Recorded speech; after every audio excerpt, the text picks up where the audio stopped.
Hi everyone. So the landmark judgment for the day is RP Kapoor versus State of Punjab and ये judgement है 1960 का। बहुत ज़्यादा important judgement है criminal law के point of view से and बहुत ज़्यादा इम्पोर्टेंट जजमेंट इसीलिए भी हो जाता है क्योंकि ये प्रैक्टिकल लाइफ में बहुत ज़्यादा अप्लाई किया जाता है। इस जजमेंट में ऑनरेबल सुप्रीम कोर्ट ने क्या बोला?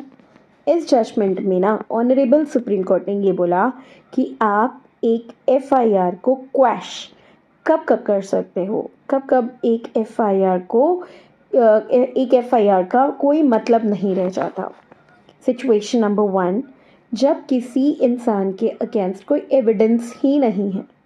अगर ऑफ कोर्स एक इंसान के अगेंस्ट कोई भी एविडेंस नहीं है तो एफआईआर तो बनती नहीं है। एफआईआर दर्ज करवा के क्या फ़ायदा, राइट? सिचुएशन नंबर 2, जब लीगली बोला गया है कि पर्टिकुलर चीज़ एक ऑफेंस में काउंट नहीं होगी एंड कोई उस पर्टिकुलर चीज़ को ऑफेंस सोच के चल रहा है, लीगली अगर बोला गया है कि so and so cheese offence नहीं मानी जाएगी, for example self defence offence नहीं माना जाता है एंड सेल्फ डिफेंस के लिए अगर कोई किसी के अगेंस्ट एफआईआर करवा रहा है तो उस चीज़ का कोई मतलब नहीं रह जाता। ये पॉइंट नंबर 2 है, सिचुएशन नंबर 2 है जहाँ पे एफआईआर को क्वैश कर दिया जाता है। एंड सिचुएशन नंबर 3, एफआईआर कहाँ क्वैश होती है, गेस करना चाहोगे?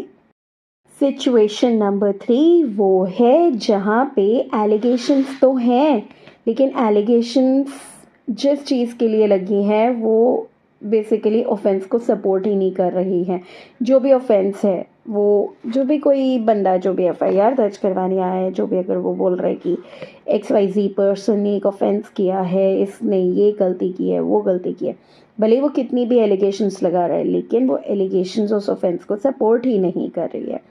तो ये 3 सिचुएशंस ऐसी हैं जहाँ पे एफआईआर फाइल नहीं की जाती है या एफआईआर को क्वैश कर दिया जाता है, एफआईआर का कोई मतलब नहीं होता है। अगर आपने मेरे यूट्यूब चैनल को लाइक शेयर सब्सक्राइब नहीं किया है तो फटाफट कीजिए एंड मैं बिजनेस लॉ की क्लास चालू कर रही हूँ for CA foundation. If you wish to enrol, मैंने नंबर दिया है, उस पर आप व्हाट्सएप करके डिटेल्स पूछ सकते हैं कोर्स की। तो चलिए मिलती हूँ अपने अगले वीडियो में। Until then please keep studying, take care, bye bye.